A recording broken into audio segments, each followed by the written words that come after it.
احمد بن حنبل کی حدیث نمبر ہے 7634۔ حضرت سیدنا ابو ہریرہ رضی اللہ تعالیٰ عنہ بیان فرماتے ہیں کہ رسول اللہ صلی اللہ علیہ وآلہ وبارک وسلم نے ارشاد فرمایا، ان العبد اذا تصدق من طیب تقبلها اللہ منہ واخذها بیمینہ، کہ جب بھی بندہ اللہ تعالیٰ کے حضور کوئی صدقہ کرتا ہے تو اللہ تعالیٰ پاکیزہ مال کو قبول کرتا ہے۔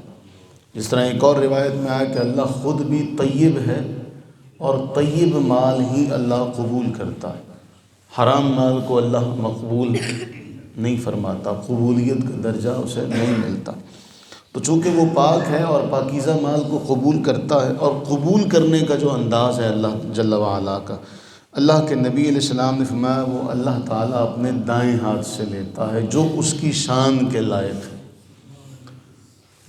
اور اگلا جملہ جو بڑا اہم ہے، وَرَبَّاهَا، صحیح مسلم کے اندر، جامع ترمذی کے اندر، صحیح بخاری کے اندر یہاں جملہ ایک بڑا اہم ہے کہ اللہ تعالیٰ پھر اس کو بڑھاتا ہے۔ اور وہاں باقاعدہ یہ لفظ ہیں کہ چاہے ایک کھجور ہی کیوں نہ ہو، چاہے ایک جس کو تم کوئی معنی نہیں سمجھتے، کوئی اس کی اہمیت نہیں اتنے تمہارے ہاں، اگر ایک کھجور ہی ہو اللہ تعالیٰ اسے بھی بڑھاتا ہے۔ اور پھر اللہ کے نبی علیہ السلام نے مثال دی، بڑھاتا ہے کما یربی احدکم مہرہ او فصیلہ، جیسے تم اپنے جانوروں کو نہیں پالتے، کیونکہ وہاں کے لوگ جو ہیں وہ عرب کے ہیں تو ان کو مثال وہ دی جا رہی ہے جو ان کی سمجھ میں آ جائے، جیسے تم اپنے جانوروں کو پالتے ہو اور انہیں بڑا کرتے ہو یا ان کو دہاڑے پر دیتے ہو اور پھر وہ اگلا اس کو پالتا ہے، تو اللہ تعالیٰ اسے بڑھاتا ہے۔ اور پھر کہا حتیٰ تکون مثل الجبل، وہ ایک کھجور جو تم نے دی ہوتی ہے اللہ تعالیٰ اسے بھی بڑھا کر اتنا کر دیتا ہے کہ وہ پہاڑ کے برابر ہے۔ اگر کوئی زیادہ دیتا ہوگا تو اگر وہ کھجور دے تو وہ پہاڑ کے برابر ہوتی، تو جو اس سے زیادہ دیتا ہوگا وہ پھر کیا ہوتا ہوگا، اس سے بڑا ہوتا ہوگا۔ تو اللہ کے نبی علیہ الصلوۃ والتسلیم نے فرمایا کہ تم کیا کرو، صدقہ دیا کرو۔ کیا کرو؟ صدقہ دیا کرو، تو وہ چاہے چھوٹے سے چھوٹا ہی کیوں نہ ہو۔ بلکہ ایک اور روایت میں فرمایا تھا کہ اتقوا النار، آگ سے بچاؤ کی کوشش کرو، جہنم کی آگ سے اپنے آپ کو بچانے کی کوشش کرو، ایک کھجور ہی کیوں نہ دینی پڑے وہ بھی دے کے اپنے آپ کو بچا لو۔ پھر اللہ تعالیٰ قرآن کریم میں فرما رہا ہے کہ اللہ تعالیٰ سود کو مٹاتا ہے، صدقات کو بڑھاتا ہے۔ سود کو مٹاتا ہے اور صدقات کو کیا کرتا ہے، بڑھاتا ہے۔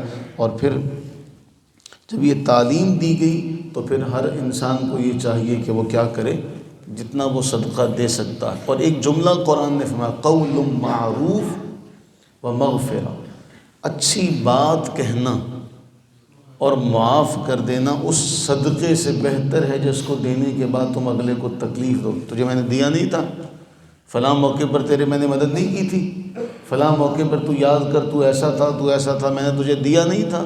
اللہ تعالیٰ جل وعلا قرآن میں فرماتے ہیں کہ جتلانے سے قول معروف بہتر ہے، کہ تم بھلائی کی بات کہہ دو، یہ زیادہ بہتر ہے۔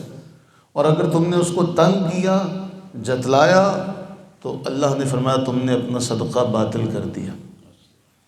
تو قرآن فرما رہا ہے بالمن والاذی، یعنی احسان جتلا کر، تکلیف دے کر اپنی نیکی ضائع نہ کرو۔ اور ایسوں کی پھر اللہ نے مثال دی کہ جیسے فمثلہ کمثل صفوان، کہ ایک چٹان ہو علیہ تراب، اس کے اوپر مٹی پڑ جائے اور دیکھنے والے کو نظر آئے کہ مٹی ہے، لیکن کیا ہو، فَأَصَابَهُ وَابِلٌ، اس پر بارش برسی تو وہ مٹی جو تھی وہ ساری کی ساری بہہ گئی، فَتَرَكَهُ صَلْدًا، تو نیچے سے کیا نکلی، چٹان نکلی۔ تو کہا ایسے جو نیکی کر کے جتلاتا ہے یا اذیت دیتا ہے اس کی مثال بھی پھر ایسے ہی ہے کہ اس کے پلے کچھ نہیں رہتا۔ اللہ سے دعا کرے کہ اللہ تعالیٰ نیکیاں کرنے کی اور نیکیاں سنبھالنے کی توفیق عطا فرمائے۔ یہ ایسے ہی ہے جیسے آپ سیانے سارے جانتے ہیں کہ کمائی کرنا مشکل ہے لیکن کمائی کر کے اس کو صحیح خرچ کرنا، ٹھکانے لگانا اس سے زیادہ مشکل ہے۔ وہ ایک پنجابی میں کہتے ہیں نا، بیبے بن کے کمائیے گولے بن کے کھائیے، اس طرح کی ایک کہاوت ہے کہ بندہ کمائے بھی اور پھر ان کو سنبھالے بھی۔ تو نیکیاں کمائی تو جاتی ہیں، لیکن اس کے بعد ایک معاشرے میں یہ ہے کہ جو جتنا زیادہ نمازی ہوتا ہے وہ اتنا زیادہ اپنی عبادات کو ضائع کرنے والا بھی ہوتا ہے، اپنی زبان کا خیال نہیں رکھتا، یہ چغلی کرتا ہے یا کسی کی بغض کی اور کینے کی باتیں کرتا ہے غیر محسوس طریقے سے، وہ ان چیزوں کا خیال نہیں کرتا۔ تو اللہ سے یہ دعا کریں کہ اللہ تعالی ہمیں نیکیاں کرنے کی بھی توفیق عطا فرمائے اور ان نیکیوں کو سنبھالنے کی بھی توفیق عطا فرمائے، آمین ثم آمین۔ اللہ